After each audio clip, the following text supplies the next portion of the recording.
Gusto niyo bang malaman kung paano mag-download ng Facebook videos to your gallery? Just keep on watching!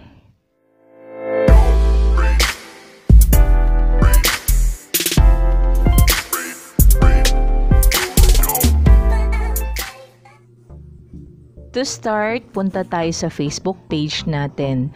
Maghanap tayo ng video na gusto natin i-download. In this video, meron ako na save na mga videos or series na gusto kong i-download. Yung Warang. Kasi paborito ko si Park Seo-joon. Ang ida-download ko ang unang episode ng Warang. So, long press lang natin yung link. Long press lang natin yung video. And then, click the copy link. So, pumunta tayo sa ating Google Chrome at doon natin i-paste ang ating copied link. Paste lang natin siya dyan sa taas.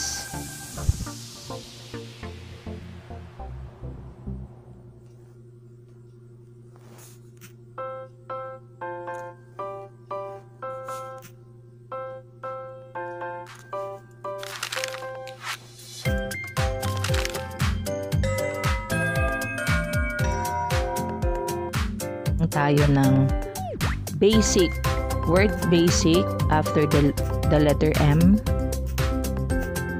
and then press enter. Long press on the video,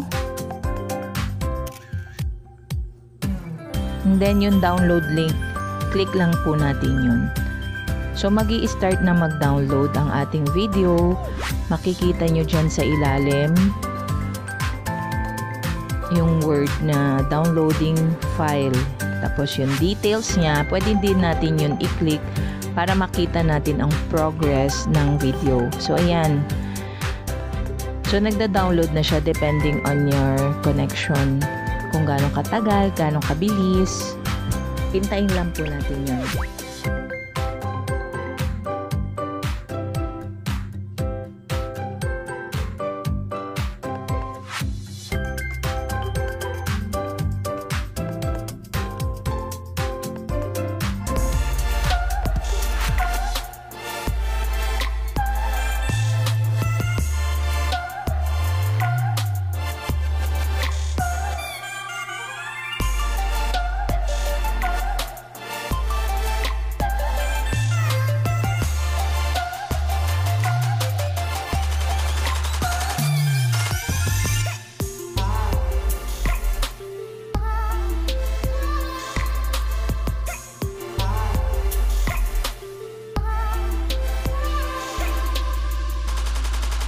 So, nag-download na ang ating video. Pwede na natin siyang i-rename para mas madali natin siyang masusearch sa ating files. Anong title and then kung anong episode, yun na rin ang nilalagay kong name. So, hanapin na natin siya sa ating file.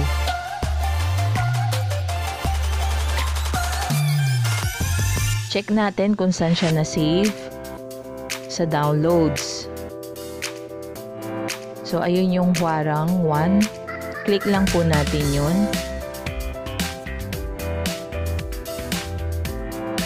And then, ayan na po yung video na dinownload natin.